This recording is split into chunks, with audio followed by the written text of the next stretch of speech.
close, please. Bring me close, please. Peace, happy and healthy family and friends. Hey now, how's everybody doing? Yes, welcome to Happy New Day with Ari and J. Mm-hmm. How are you feeling today? No, I got a knee itch. Okay. All right. Not bad. Yes, welcome. And our subject for today, we have a question for you. Question for all of us, personal question. Why should I drink celery juice? Yes, why should we drink celery juice? How celery juicing can change your life. Yes. Life. Yes. Hold on one second. Let me adjust this just real quick. And that is usually the beverage that I'm drinking in the morning. So people ask, what is the green drink that I'm drinking? It's my celery juice that I call my Shrek drink. Right.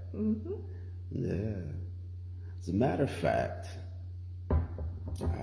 before we begin or go into that, I want to issue you all a deep apology for yesterday, or my lack of preparedness for yesterday. I was not at my best. I was a bit conflicted at the time. I guess the biggest takeaway from yesterday was you can't serve two masters. I'm not sure that you all know, I do run a plumbing company as well, in addition to the wellness center or the wellness ministry now. And in California, it's been running for years. And then back in 2018, I had suffered two major concussions that severely slowed everything down. And technically, I wasn't supposed to be working anymore because of the issues, the effects that it had on my motor skills. I wasn't, my memory had severe memory loss. My speech was slurred dramatically. Like, I played it off a lot. I just used to keep my sentences real short so people wouldn't realize that I was slurring or I had issues with my recall. Then the migraine headaches, and then also the neck pain that came along with it. And so it was a major setback. I was going on 4 years now. And so through the use of the purple tea, that basically gave me my lifeline on living pain-free moving forward. But since then, I had been kind of touch and go as far as getting back into the business. And then when COVID hit, that's when I moved full. We made the change fully into the wellness space when everything slowed down, because it just made sense to make the transition at that point. And so the thing that was happening during that time was I was always able to, I had my client base was just, I had set it down to where I was just doing, family and friends, but all my clients were like my family and friends and my fraternity brothers and whatnot. And so everything just flowed that way. So it was a income stream that was already flowing. And so it was nothing to build at that point, because, to this day, I still get calls from California for people asking if I can do work for them or whatnot. And so, whatever their plumbing emergencies are. And then I say, hey, I'm in Atlanta. Sorry, can't make it out there today. But since we came to Atlanta, for all of you that didn't know, we struggled a little bit when we first got here. We were having issues getting our place. And so I went back into the plumbing, and I started to reestablish the plumbing, look to establish the plumbing business here in Atlanta. And it served its purpose as far as getting us into our home and whatnot. But what our calling is, the ministry, that's what our calling is. And yes, you're supposed to have multiple income streams, but something has to be flowing first before you start something else, before you start jumping into and establishing two businesses at the same time, establishing two organizations at the same time. There's a attention divide that, or attention, divided attention, divided focus, divided everything. And so the energy, the time that it takes to really do that at a high level on both ends, something is going to take away, one's going to take away from the other. And then they're actually going to end up taking away from each other. And so what happened yesterday, I realized that in the midst of, I had a major job that was coming up right afterwards. And so that's why we cut our session short yesterday. And my mind was already there. One thing that's helped me, especially in my latter years, is my ability to focus and lock in on whatever it is, the task that is at hand. And so my mind was already on the job site and what needed to be done as far as, the work that needed to be done there. And it was going to be just highly labor intensive. And so I was already physically in that space doing the work while I was talking to you all, sharing with y'all yesterday. And I had a major brain fart. So I got midway through my sentences, it was like, boom, I went blank. And I was like, what on earth? What is that? Why did that happen? And I said, you know what? And I meditated on that throughout the day, yesterday and last night. And it hit me when I woke up this morning. It's like, bro, you can't burn the candle at both ends. Either you're going to really build up this plumbing company and grow that, or we're going to grow this ministry. And, I had to really have do some soul searching on, what really mattered the most. Because I'm not going to lie, doing this ministry, it scares the heck out of me. Because we're operating from a different space. My faith has grown to an all-time high because I've seen miracles happen throughout my life, and especially over the last several years, the way God has moved in our lives has just been totally, it can't be nobody other than God moving in our lives to make things happen. And that being said, what we've been called to do, I've been told all my life, Jeffrey, you ever think about, being a minister? It's like, no, but it's just over and over. Jeffrey, you ever think about being a minister? Hey, Jeff, you know what? You would make a great pastor. I'm like, who? No, I'm not on being on nobody's pulpit. I grew up in the church. Both my grandfathers were pastors. As a matter of fact, my grandfather on my dad's side expanded his living room out to the front yard so that he can have church service there every Sunday for the people in the neighborhood. And so preaching the gospel, that's where I come from. I don't know anything different than that. And I've run away from it over the years because of the way that the way I grew up in it. I necessarily didn't want to be a preacher per se, but I see a need, and I have to realize that there's different types of ministry. And so the need that I feel compelled that I see that's missing in, oh my Lord, in churches across every church I've been in, every Sunday morning, what they have, first thing they have is that prayer report. And when you listen to the things that folks are praying for or asking for prayer for, it's stuff that's preventable.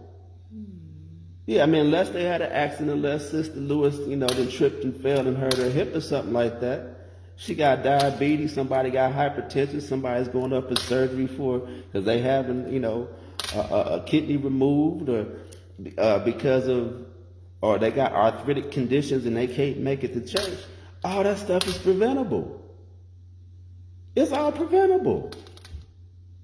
And so they praying for stuff that if the knowledge was given or if they understood that, okay, here are the changes, 1, 2, and it's systematic.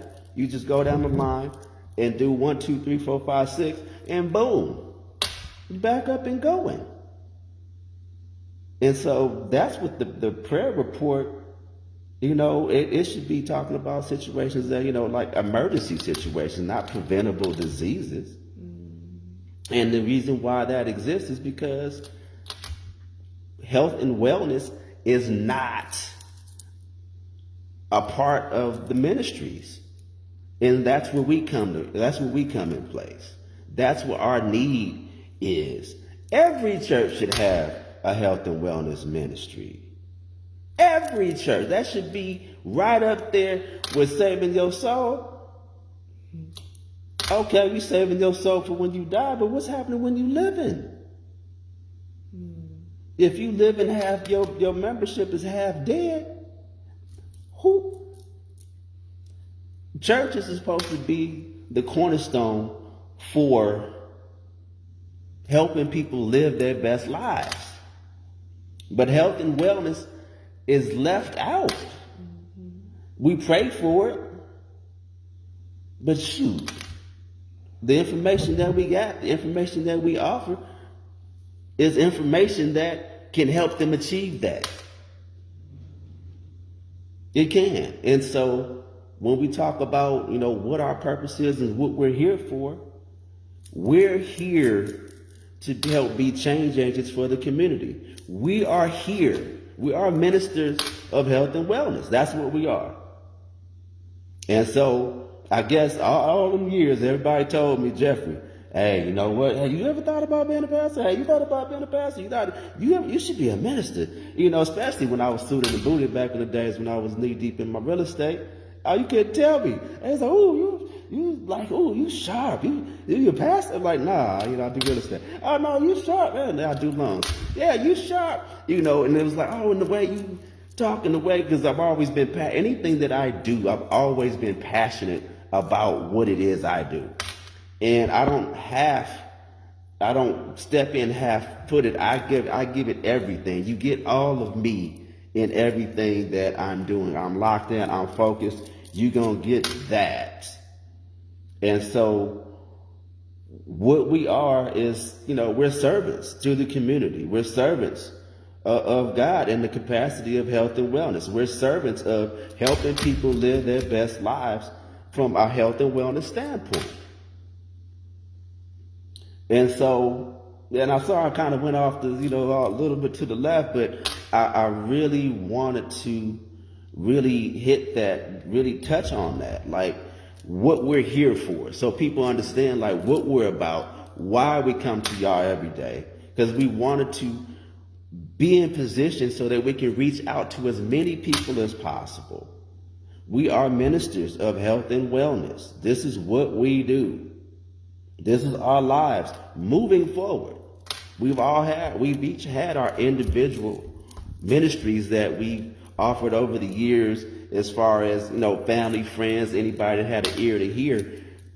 Hey, they got an issue, this is how you fix that. You got an issue, okay, you do X, Y, Z, you're going to get LMNOP.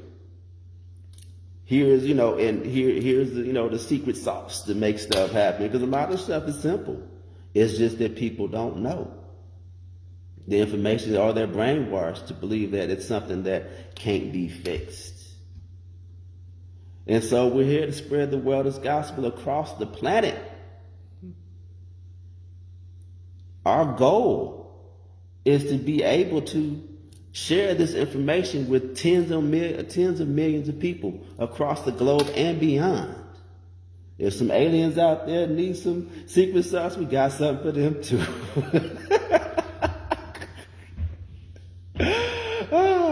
We bringing it. If we here Monday through Friday, and we're going to make it happen. And we want to make sure that, share this information, as we go on. I mean, there's so many different things that we have to offer.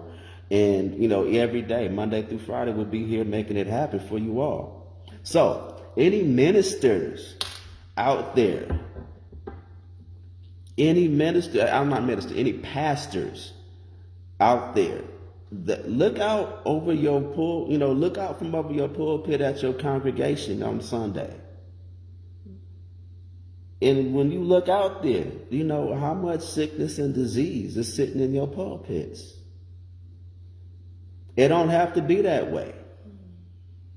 It really does not have to be that way. So even if it's not us, find somebody in your congregation and see if they're interested in creating a health and wellness ministry for your congregation. Because yes, you're there to help save their souls. You're there to help, helping them live a more spiritual, enhance their spiritual well-being. But what's going on with their health well-being? What's going on with their wellness? What's the wellness ministry that's going on at your church? And if you don't have anybody there, we gladly come in and help get you set up. We gladly come in and help train, a team there that can help make that a part of your everyday ministry. Because if half of your congregation is dying out, half of your congregation is too sick to come out on Sunday to hear your message, that ain't no good. That is not good. They're missing a key component because people are waiting to die so they can live in the afterlife. But how about helping them live now? How about helping your congregation, your flock? How about teaching them how to live their best lives now? How to make healthy choices, live a healthy lifestyle so that they can be the best that they can be, not only for themselves, but now they can live long, fruitful lives. I mean, the Bible says that we guaranteed 120 years. But we look around and so many of our folks, they don't make it past 65. And if they do, the quality of what life is at that point, they on so many medications, and it's happening earlier and earlier and earlier. By the time they hit that time, by the time they hit 65, the quality of life, shoot, that ain't living. That's surviving. Do you really want, when we look out there, it's like, are we supposed to survive until we die? Or are we supposed to live and just, I'm going to be 80 years old out there running around chasing my great-grandkids. I'm going to be in my 90s out there, doing karate with my son. Still. And what I'm talking about, it's not nothing that I imagine. You go in different cultures. And shoot, my daughter, when she went to China, and she said she saw them folks out there in their 70s and 80 years old doing the splits at the park. And when she went out there for her, with her rugby team back in the day, and she was like, Dad, all the stuff you was telling me is true. I was like, yeah, it's true. We get better with time. We become more wiser over our years. The thing is, the reason why people start to deteriorate as they get older is because of the life choice, the health habits that they maintain. In the mental state, and that just becomes common. Oh, you're getting older, you slowing down. You're getting older, you slowing down. Nah, I'm getting better. Because where I'm at right now is light years better than when I was 30. Light years better than when I was 40. I feel like I can get out there and I can run, I can do all kind of stuff. People be looking at me like, dang, man, you still do? Yeah. Because I refuse to allow myself, the choices that I decided I've made over the years have put me in position to live a better life. So, that being said, we are Health and Wellness Ministers. The Quantum Wellness Ministries is here to stay. And we're going to grow this thing all over the planet and beyond. We are spreading the health and wellness gospel to you all and to everyone that has the ear to hear. And trust me, the information that we have to offer is life-changing. It's not only changed our lives, our families' lives, but it can change yours. So don't sleep on it, because we're making it readily available to you on a daily basis. Yeah. That was excellent. I'm hyped up, okay? I'm actually with you. Yes. My beautiful queen. Oh. Receive? Yes. Yes. It's all good. Thanks for the love. Oh yeah, thank you so much. Thank you so much. Yeah, I apologize for going off on that tangent. No, thank you. It's just I really felt led to, when I meditated on it this morning, that it was something that needed to be said. So, people have a real understanding on who we are and what we're about and why we do what we do. Yeah. Yes. And where we're going with this. Yes. Where we're going with this. Yes, indeed. In preparing for today, it was, and I've shared it before, Luke 4:23, where it's saying, physicians, heal thyself. So going into what you were sharing, it makes sense. We're the ones, individual selves, we're the ones who are the managers of our health. Yes. And no one outside of us.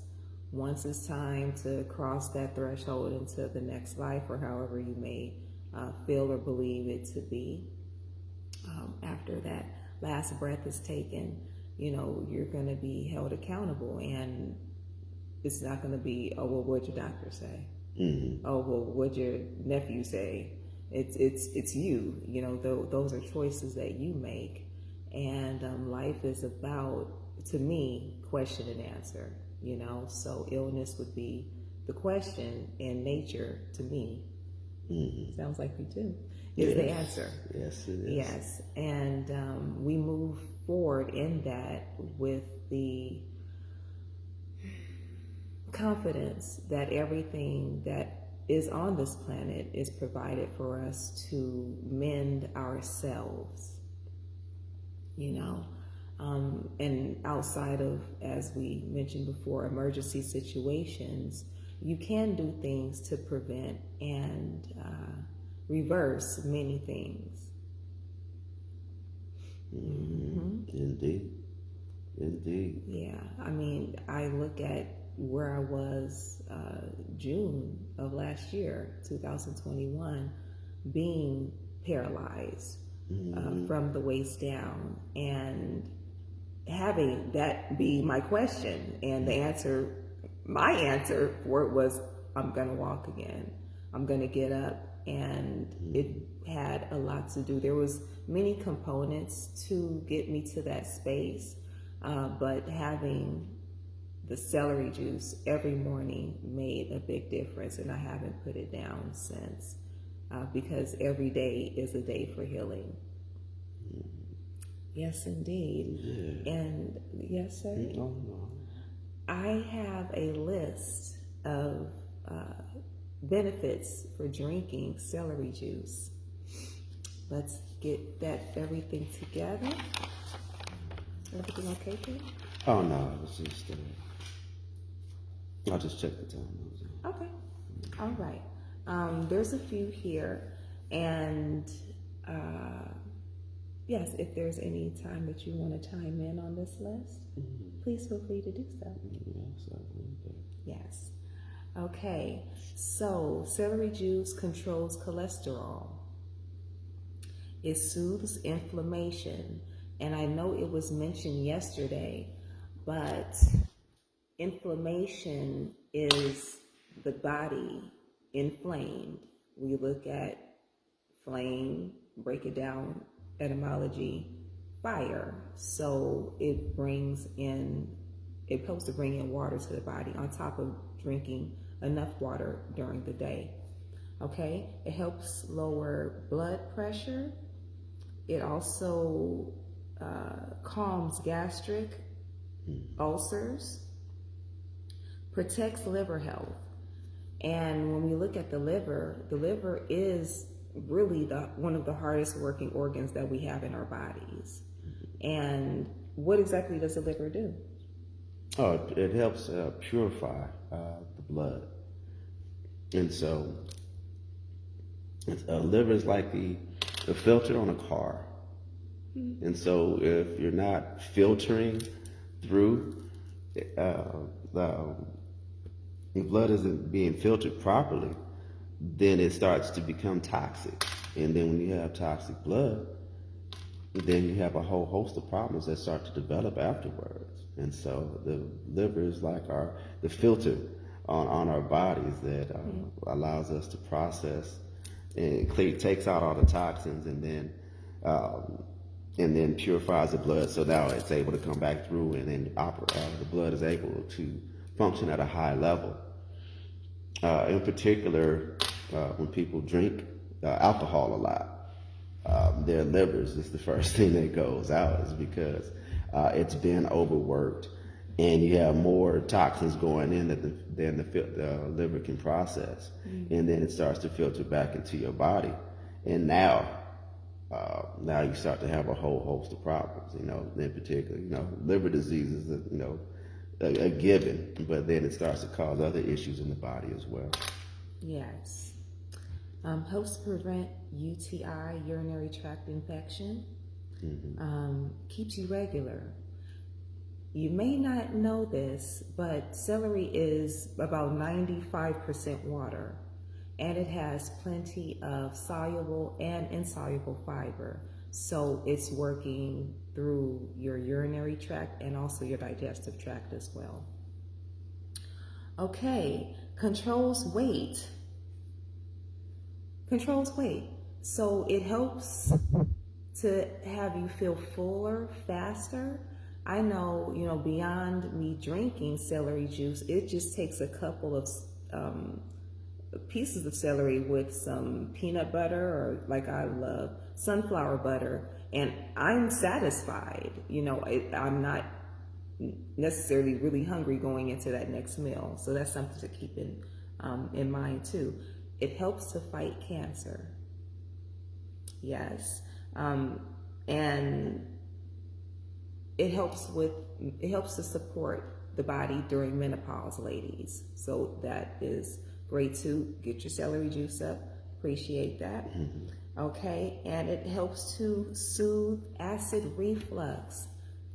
This list is, I'm touching on my life, I'm touching on your life, I'm touching on your life, and it helps, and I need your help on this, King. It helps to kill the Epstein Bar Virus. Yes. Come on now. What is the Epstein Bar Virus? I never heard about it until you told me about it. Wait, hold on one second. We got a couple questions. Let's get to that. Okay, it says, Maxie says, I have lower back pain and nerve pain. What can I use as a natural painkiller? I don't use any medicine or pain pills. I just kind of ride out the pain, switching positions, massages, until I can manage the pain tolerance. I know that your lower back pain, because of the situation that you're dealing with, CBD, herb, nice, heavy, strong indica, will be solid. Yeah, to help manage that pain. It'll help numb that area. That's more of on our 420 side. So some good indica, marijuana, medical marijuana will be solid. and then also maybe a CBD that has more of a indica. Oh yeah, oh yeah, man. Yeah, I stay elevated. Yeah, some good medicine, some good herb will go a long way in order to go on and make that. Oh, you need that out here. Yeah, yeah. No, there's no. You're in Africa right now, right? There should be some Bob Kenyon herb, some Kenyon green out there somewhere. Yeah, that's you. You're supposed to be bringing back some seeds, bro. Yes, and something that we touched on last week too, we found that for those who do not partake in marijuana. Oh, he said it's illegal out there in Kenya. For those who do not partake in marijuana, or for whatever reason, we found that blueberry is a natural aspirin. Oh, blueberries, yes. Yes. So blueberries and the antioxidants within them will help to break up, the inflammation. Absolutely. Yeah. Let's see.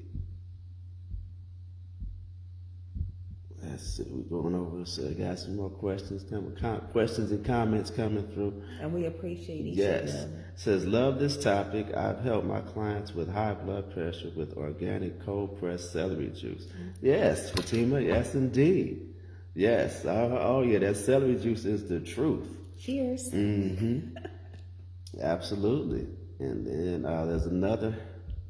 Come on, let's see what we got. Let's see, all of that. She can also juice turmeric, lemon and ginger. Sorry, oh no, bring it on, Fatima, bring it on.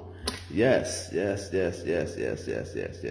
Bring it on. No, we appreciate it. Because see, one thing you have to understand, this isn't a unilateral conversation. We're building a community. We want health and wellness to be a regular everyday topic.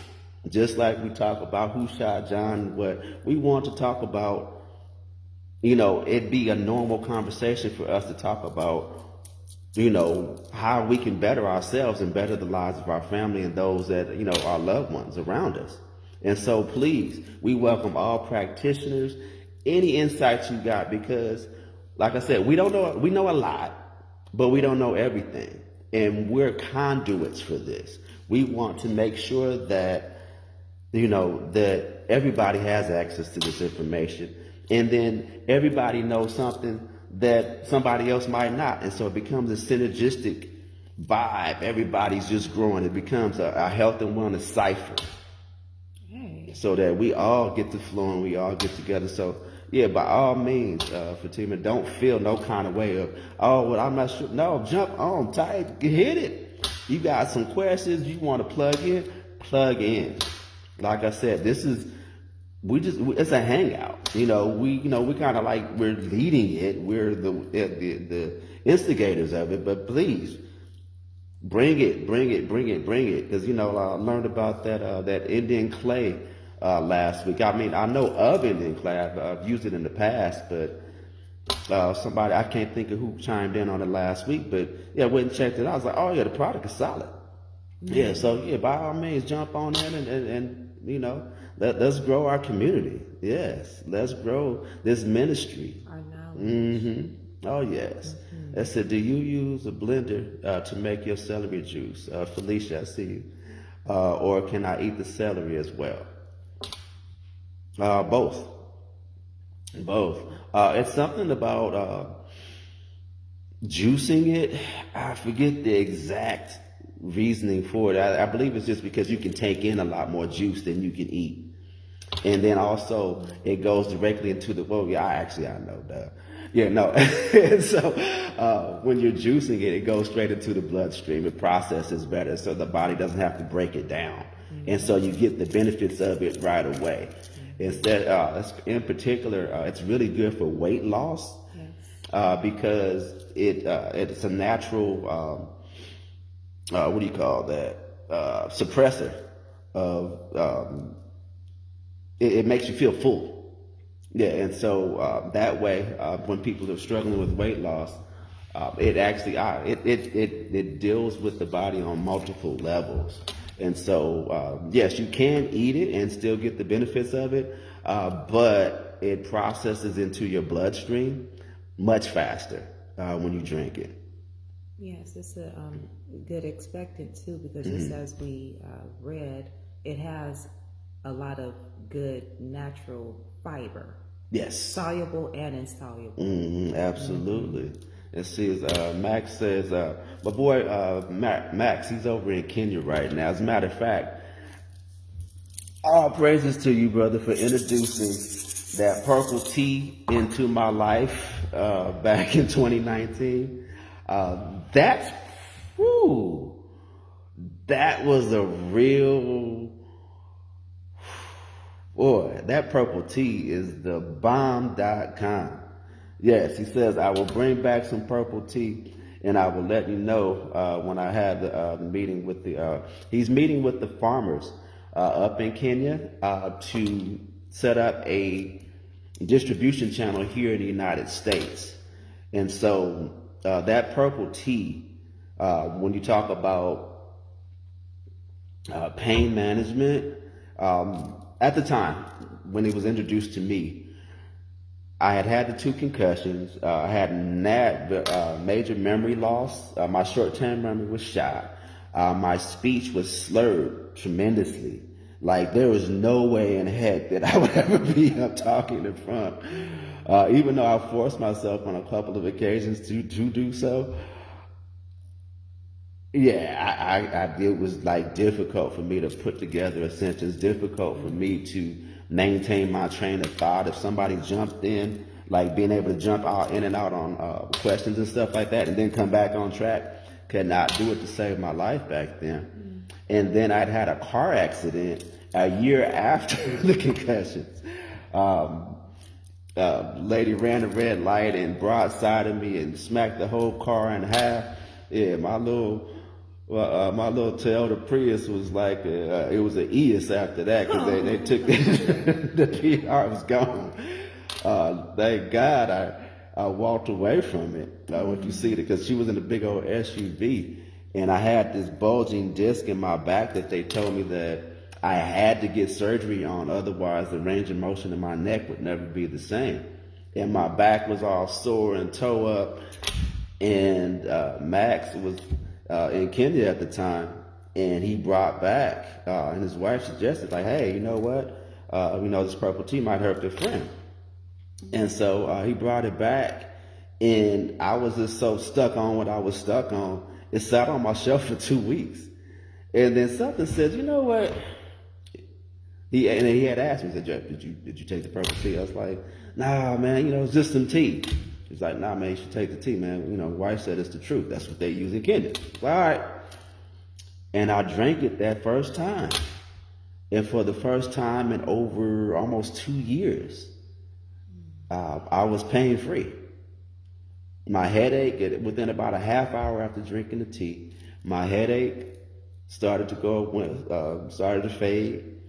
And then I noticed that my back and the pain started to, like that I woke up with, I lived with that. Like I accepted that was going to be my life at the time. And for the first time in almost 2 years, I was pain-free. And then I continued to drink the tea for the next couple months, and I hadn't had an issue since. The only thing that slowed everything up was COVID, because it was the issues with, bringing the product back and forth. And so, because otherwise that would be a mainstay in everything that we offer. And so Max is there on the ground in Kenya now. He's establishing the meetings with the farmers there so that we can be a direct source for that here in the United States. One thing, because there are purple teas on the market, I can't really speak to the quality of them or if they're cut. Because you can break it down and mix it with some other stuff that lessens the potency. And so everything that we offer, when we look at the herbs that we make available on the Quantum Wellness Center site, quantumwellnesscenter.org site, they're of the highest quality. They are organic herbs. They are sourced from, we try to support, especially when we're going overseas, we try to support the indigenous populations.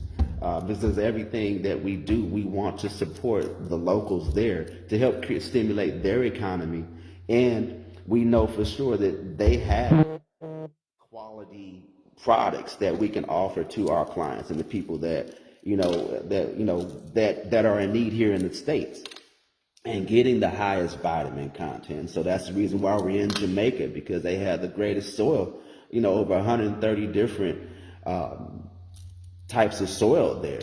So it's of the high quality, and that's why we're in Kenya. That's the only place the purple tea grows on the planet. It's because of the soil, mineral content in the soil, and then the altitude. And it's a mixture of, black, green, and white tea, I believe that is. And so it has the highest antioxidant content of any of the teas that are out there. And it has phenomenal healing powers. And so, yes, Max, we appreciate you, brother. Make sure you bring that tea home, brother, because we're waiting for it. Because that was a game changer for me. So, yeah, I apologize for going off on that tangent, but, since it came up, the purple tea is the truth. It is the truth. The celery juice is the truth. My queen, last year, I don't know, was it June 5th? She was paralyzed from the waist down.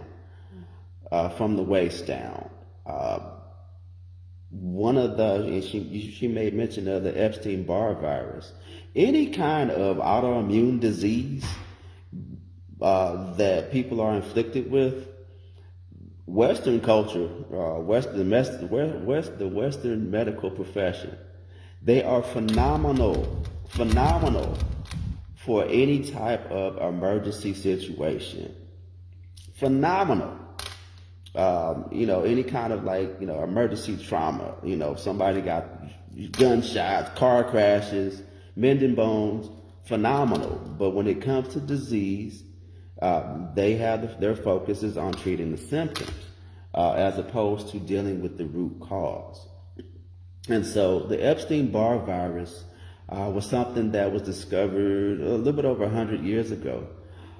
It is what people mainly, the number one cause that it was recognized for was mononucleosis. And so what happens is the kissing disease. And they were starting to notice that it was being transferred a lot of college students, young college students back then. A lot of times it was the first time they really started interacting, back when the wholesomeness was still a part of, our culture. And so, many people were starting to, get out and see people from different areas and whatnot, on the college campuses. And the cases of mono started to go through the roof, and they started to study and found out, and that's when they discovered the Epstein Bar Virus. And that was the number one that was the transmitter. That's what caused it. And so what happened over the years is, for whatever reasons, well, I have my opinion on why they suppressed the information, but I won't go there on here because I don't want to get banned. But for whatever reason, the powers that be decided to shut down the research on it, or the funding for the research on it. So what happened over the years, that initial strand, which is the most minor strand of Epstein Barr virus, mutated into 6 different levels. Each one, levels 1 through 10, is more severe. And then there were 10 strands or 10 variations of each strand that was identified over the years. And so now that one strand that caused mono, which is the most minor, mutated into a whole bevy of diseases that exist today. And so when you look at, how do we have all these diseases today that we didn't have years ago? Probably one of the primary catalysts for that was the Epstein Bar Virus. And what happens is, even to this day, many doctors don't even know it exists, or they've heard of it, and they're like, oh, that's just mono. But they don't know to the extent that it's grown and then mutated into this immune deficiency syndrome. And so some of the basic things that, like I said, mono, herpes, people getting cold sores and stuff like that. You look into like the basic autoimmune diseases that exist today as well. And it just seems the list just keep growing and growing and growing. Multiple sclerosis. You look at people that even have like diabetes, people that have experiencing cancer. You look at fibromyalgia. Any like chronic fatigue. You're looking at rheumatoid arthritis, candida, migraines, depression. A lot, especially, in particular, thyroid issues, because what happens is it starts off in the liver area, and then it grows and it moves into shalom, Deborah. And it moves into the thyroid, and particularly in women. And so when you look at the alarming rates of thyroid issues that women have nowadays, a lot of times that can be attributed to the Epstein Bar Virus. The reason why, and then a lot of times when you ask your doctors, like, well, why is this happening to me? And like, if you really, and usually they'll give you some kind of brush over type of reasoning for it, but then when you start to pin them down, like, that don't make sense. The truth of the matter is they don't know. Yeah, they don't know. And a lot of times when people have mystery diseases that there's no real explanation for, a good thing to ask is, well, can you run an Epstein Bar Virus test? And they're like, well, why am I going to do that? And then when they do it, chances 9 times out of 10, that's probably what's causing it. And you'll find out that you'll test positive for the EBV. And so type 2 diabetes, candida, multiple sclerosis, fibromyalgia, chronic fatigue, it causes a whole host of things. And so what it is the virus itself, once it identifies a weakness in an organ, it digs deep inside the organ, so deep that then the body's blood cells want to go attack it and fight it. And so they start going deep inside behind it. And so when doctors look at it and see the viral, or see the body's blood cells, white blood cells going in to go fight and dig in, it looks like on a microscope that the body's attacking itself, the body's attacking an organ. You've heard it all the time. Yeah, you hear it so often when they speak of, oh yeah, the body's attacking itself. The body's not going to attack itself. The body's going to attack viruses and intruders and bacteria. That's what the body attacks. And so what happens is the Epstein Barr virus digs deep, deep, deep inside whatever organ it's attacking, and then the body's going to attack it. And so now, and it's burrowing deep, but they don't look past to find out where it's going to attack. And so it looks like, so when you talk about autoimmune diseases, that's what it actually is a lot of times, more times than not. Now, can there be some kind of are there cases where the body is turning on itself? Yeah, it's strongly possible. That's possible. Is it the norm? No. And so if you have a situation where you've got a disease, or you have a condition that they're telling you there's no cure for, or we don't really know what to do, or how to, you're going to live this life of having to be medicated for the rest of your life. Look into the Epstein Barr virus. And so that's the reason, like, say for instance, like with Ariane last year when she was paralyzed, like it was everything we talk about, we have firsthand knowledge of it. Experience. And so when we talk about the situation with the celery, the cornerstone of what we used to help Ariane regain her ability to walk again. She was paralyzed from the waist down. She couldn't walk at all, period. I mean, literally, I was carrying her back and forth to the bathroom, up and down the stairs, from one room to the next. It was a rough time. The number one catalyst for making that happen, once I identified, I was like, oh, okay. She had the diagnosis back in the day of MS, was the celery juice. Every morning I was in there brewing up that celery juice every morning. And that, because her legs, the circulation was in her legs had swollen up, her feet had swollen, she couldn't turn her ankles, couldn't feel anything. Her legs on both sides was totally numb. In particular, the left side, she had this huge boil that it looked like it had burst, and it looked like it had eaten away like half of her calf. I mean, it was down to like the white meat on her leg.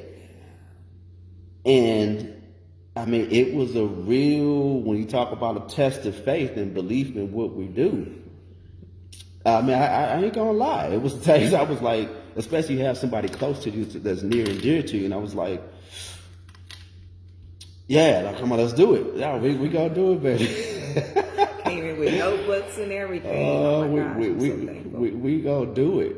And everybody asks, well, what did the doctor say? What did the doctor say? And they're so shocked. I'm like, I did not go to the doctor, because we know they would have been talking about amputation. Oh yeah, they would have, yeah. And like I said, I'm going to walk again with the two legs that I was born with. So yeah, I went that route, or we went that route, and I appreciate the support. Yes. Now, are we saying don't go to the doctor? Absolutely go to the doctor.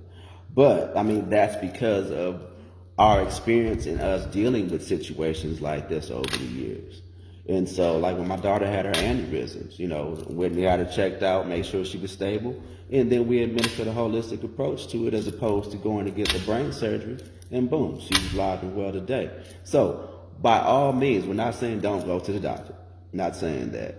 If you have an emergency condition, go get checked out, make sure you're stable, and then look at your options after you're stable. You got to give that disclaimer. Yeah. The reason why we elected to deal with the situation the way we did was, as far as going to go get her checked out initially, because I already recognized what the challenge was, and we already knew which way we were going to go make this happen. And so, by all means, always seek the opinion of a medical professional, and then get both sides, and then see what resonates best with you. But the cornerstone of her being able to walk again came from the celery juice. And then what actually expedited that process was her taking we offer ozone therapy.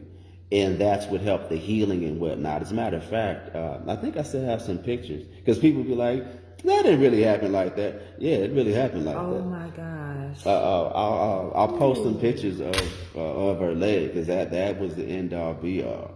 It really like flared up just before we went to the birth of a sage that week, huh? Oh yeah, that week we went to the birth. It was right before. Yeah. So actually, it's coming up on a year when it started to develop. Yeah, because that was about a year ago. We were at the birth of a sage retreat. That's when it flared up real bad. Yes. Oh yeah. Let's see. Max said, "Keep speaking that truth, sir. I gotta prepare for my podcast. I hope all is set you up on YouTube channel." Yeah, we're gonna be on YouTube pretty soon. We just gotta get the equipment that we need. We want to upgrade the camera and the microphone and stuff like that, so we can channel everything from one channel and then broadcast out. Yeah, that's the next. We want to get to your level soon, man. Yeah. So yeah, definitely. See, Deborah asked, Ariane Fresh, how are you doing today? How are you doing today, baby? How you feeling? I am phenomenal. I feel great. I appreciate you for asking. But yeah, I feel good. Yeah, no, absolutely. And so, yeah, the reason why that celery is so good, celery juice is so good, is because the number one thing that it attacks and that it fights against is the Epstein Bar Virus. It's the number one catalyst for reducing the effects of the Epstein Bar Virus. It's the number one thing that allows your body to build itself up so that your body can naturally fight against the Epstein Bar Virus. And so celery juice, outside of water, because we realize that a majority of the challenges that people have today are associated with the EBV or some level of it in their body or one of the strands. And so depending on whatever the disease is or the symptoms that they're referring to as a disease is actually a high level of Epstein Barr virus growth. And so even when we talk about like eczema, asthma, you talk about like the shingles, people that have chronic migraines. Because I always, like when somebody has migraine headaches, I always ask them like, what's your water intake? Most of the time it's because they're dehydrated. But when they're doing everything they need to do and they still are having the issues, it's an imbalance from the Epstein Barr virus. And so then it's like, okay, hey, well, look into doing a celery juice. And then with each of those extreme conditions, there is a dietary regimen that comes along with that that will enhance that above and beyond that. But every diet, all those dietary regimens, and then there's some herbs that can go along with that to help eradicate the condition a lot sooner. Celery juice is the cornerstone of every last one of them. And so to the degree that you're having a challenge, you want to drink at least 8 ounces in the morning will greatly, especially if you're dealing with like weight loss or you're into weight loss or having like that stubborn belly fat and stuff that won't seem to disappear. The celery juice will help suppress your appetite, number one. And then to the degree that you're having some kind of other challenges or you've been diagnosed with something in particular, you want to ramp that up to about 32 ounces a day. And if you have a severe condition, even if you can bump it up to 64, especially when we look at the dietary protocols that come with each of the dietary protocols that come with each disease. We have a whole layout of everything that you can focus on and look into to help eradicate your situation over time. And so fasting, it's like a detox basically. It's a way of detoxing the body and clearing the system, bringing the EBV, Epstein Barr virus levels down to a point where your body can now fight against it itself and keep it in check. Because we all have it to a certain degree. The way it manifests itself, a lot of the triggers are, in particular, mercury. And so when you look at people that have issues with mercury is one of the triggers. Stress is one of the major triggers. And then diet, things that we're eating are some of the triggers. As a matter of fact, we'll post some of the things foods to avoid. We'll put together a list of foods to avoid, and then also other foods that will help fight against EBV as well to help suppress it and keep it in check. Because a lot of times the reason why it grows is because we feed it with the diets that we have. Yeah, and so the EBV killer, the number one EBV killer, is celery juice. Yes. Celery juice. Now, question. Yes. Okay. When should we take the celery juice? First thing in the morning. We should drink the celery juice first thing in the morning. Before we eat our Before breakfast? we eat, yes. Okay. Before breakfast on an empty stomach. Mm-hmm. Yes, because then it goes straight into the bloodstream. It goes straight into doing what it needs to do to get us set for the day. Let's see, are there any other questions? Questions. Preguntas. Yeah. Por favor. Okay. Sweet. Okay. Mm-hmm. Let's see. Was there anything else? Let's see. Triggers. Well, I'll go on to that at another time.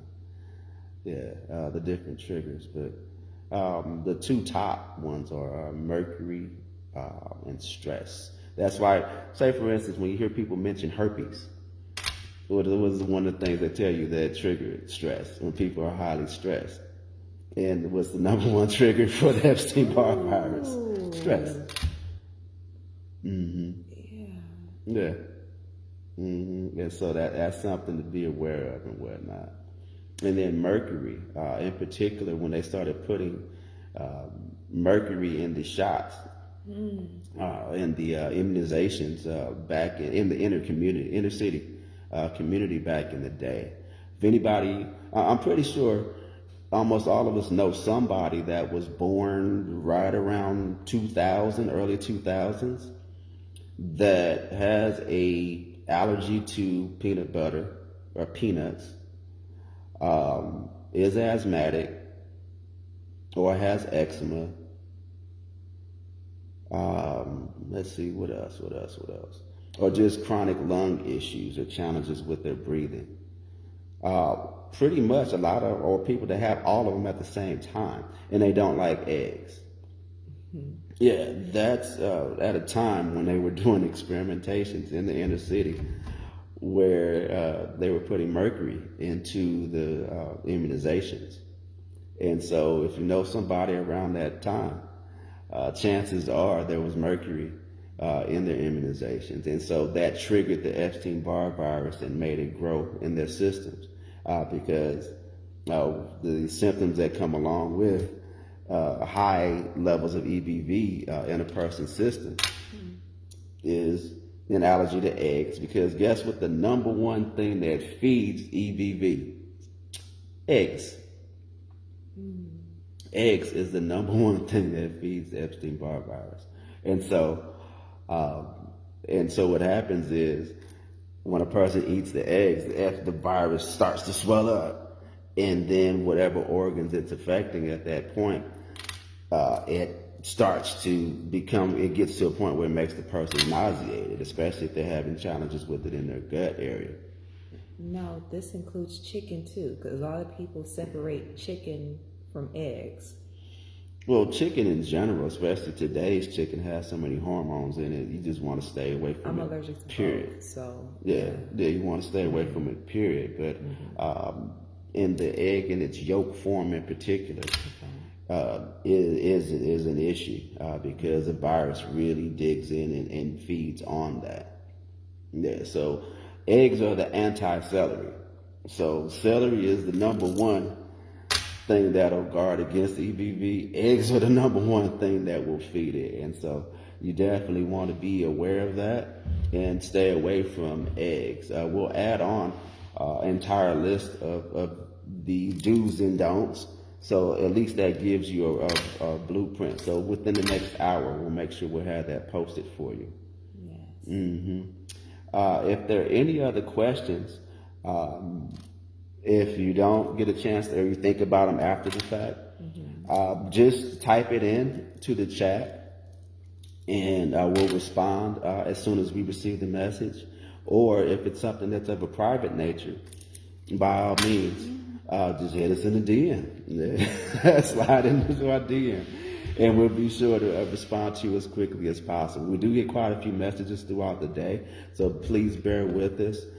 Because we always want to make sure that we give you the best and, a focused response on our reply. And so, in each reply that we give, we want to make sure we go in depth so that, you are crystal clear on what it is, that, whatever your challenge is.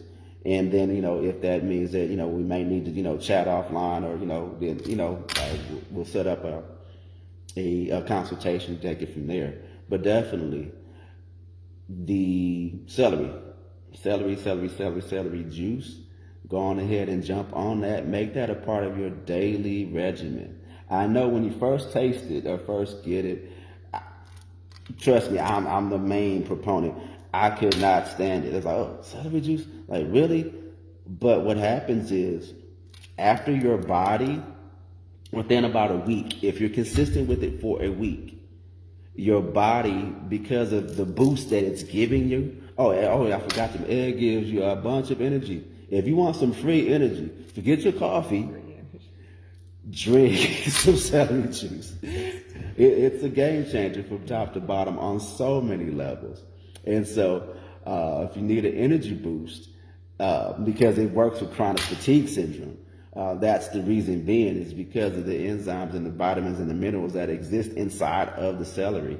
When it's released into the body, it gives you a boost to where, you moving, running, going, moving, running, going, moving, running, going. It not in an artificial way, a natural way. Like, you'd be like, dang, I got a lot done today, and I don't feel the fatigue that I normally would experience. And so, having that celery juice on point is a solid game changer. It's been a game changer in our lives. And the restorative nature of it, like I said, a year ago, Ariane was paralyzed from the waist down. And the number one thing that we utilized was the celery juice. Every morning. Every morning.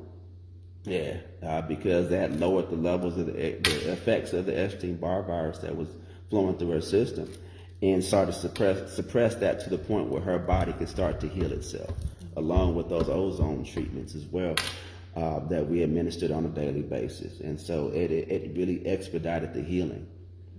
Let's see, Felicia says, I love celery, so celery juicing sounds good. Thanks. Yeah, absolutely. Absolutely. Like, I like celery juice with like peanut butter and whatnot, or celery with peanut butter. I would eat that all day long. But but juicing it, nah, you couldn't pay me to do that back in the day until I realized the benefits of it.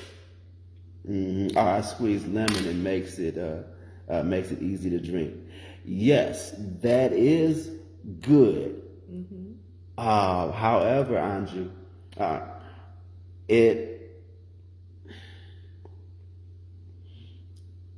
mixing it in combination for medicinal, like if you're in good health, no problem. You're good to go. But if a person is experiencing some sort of a health challenge, other than water and a little bit of water, not a lot of water, other than water, spring water in particular, adding anything else to it, the celery juice itself, it does something to inhibit it. Because, like logically speaking, I was like, oh yeah, I can put some lemon into it, add some cayenne, I'm doctor it up and this and that. But if a person has, and it really boosts it, because that's me, I'm an alchemist by nature. I like to put stuff together in all my work and practice. It's like, okay, well, how can I infuse this and make that better? And, like a mad scientist, like, yes, I'm like a healthy mad scientist. I just want to, but the studies show that it's more effective if it's just a straight celery juice with as little water as possible. And so you want to add in the water to the point where it flows and it's just not a big goopy mess, so that it is a refined juice, and you get the maximum effects of it. Yes. Because I trust me. That was my first go-to. I was like, oh yeah, I'm gonna put some lemon in it. And it was like, nah, it's got to be straight for medicinal purposes. Yeah. Now, if you're in good health, by all means, go ahead and add that lemon juice, and you're gonna get, it's going, and then take it on down. Yes. See, are there any more questions before we close out? This has been a great day, great AM, great new day.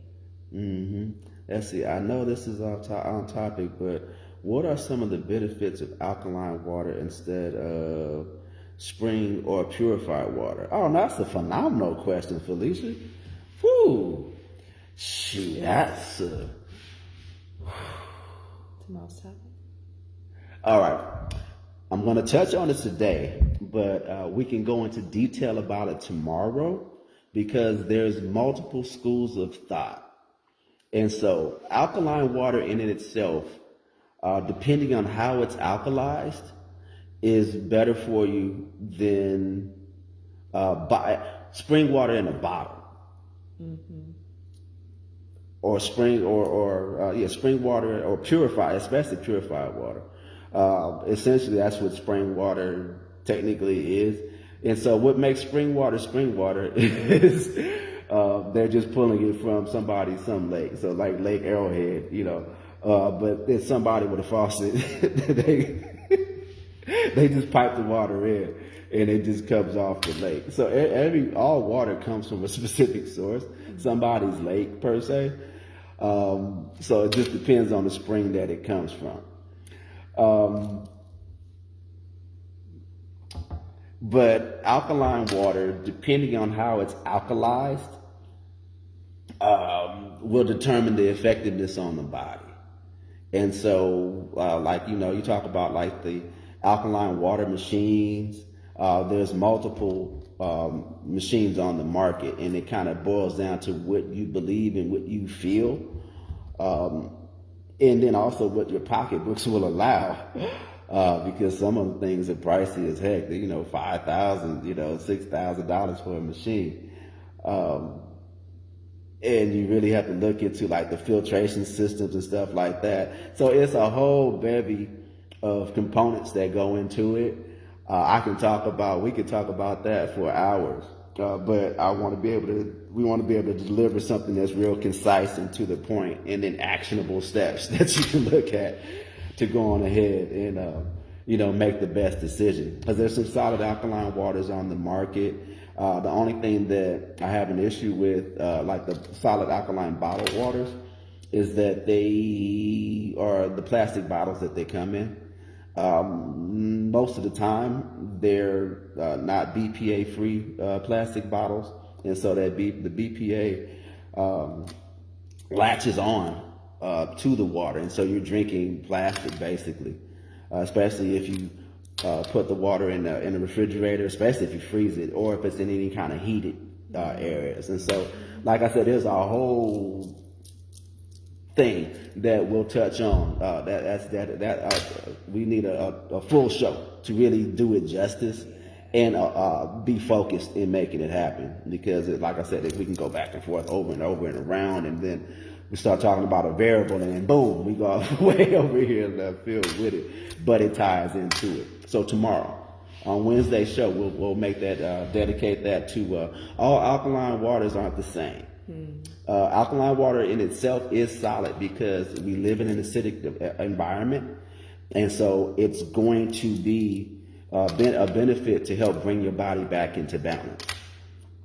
Yeah, that's the short answer. Yeah, but we'll go into detail tomorrow. We appreciate that question. That was a phenomenal question. Thank you, because we were wondering, like, what are we going to talk about tomorrow? We're talking about some water. Let's change your water, change your life, as our friends from Congo would say. Yes. I guess that's about it, baby. I love you. I love you. And we love you. Yes. So have a phenomenal Tuesday.